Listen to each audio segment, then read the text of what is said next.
কেউ বিশ্বাস করবে? এই ঢাকা সিটির মধ্যে এই বাসের শেখো। আসসালামু আলাইকুম।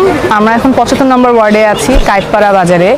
সিটি কর্পোরেশনের ভেতরেই এই এলাকা, কিন্তু নিজের চোখে দেখার আগ পর্যন্ত বিশ্বাস করা সম্ভব না যে এটাও সিটি কর্পোরেশনের মধ্যে একটা এলাকা। নিজেরা টাকা দিয়ে ওনারা কিছু রাস্তাঘাট তৈরি, এই যে এই রাস্তাটা আমরা নিজেরা করছি। 2 লক্ষ টাকা উঠায়া এই এলাকার লোকদের কাছ থেকে এই ব্রিজ করছে। একজন অসুস্থ ব্যক্তিকে হাসপাতালে নিতে যতখানি এখানে বেগ পেতে হয়, হাসপাতাল কই যান, চিকিৎসা কই করেন? মুখ দেওয়া যায় মানুষ, আবার এই যে মরাজি যায়। গ্যাসের সংকট, পানির সংকট, গ্যাসটাই না দিবেন।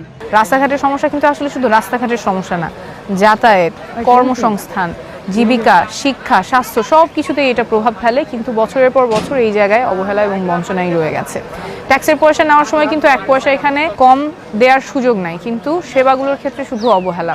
সেই জায়গায় যাতে ন্যায্যতা এনশিওর হয়, ন্যায্যতা নিশ্চিত হয়, যার যেটা প্রাপ্য সেটা যাতে আমরা দিতে পারি। বেশি লাগবে না, ঢাকার অন্যান্য অঞ্চলের চেয়ে বেশি প্রয়োজন নেই, কিন্তু ন্যায্যটা যাতে হয় সেজন্য আমরা কাজ করব।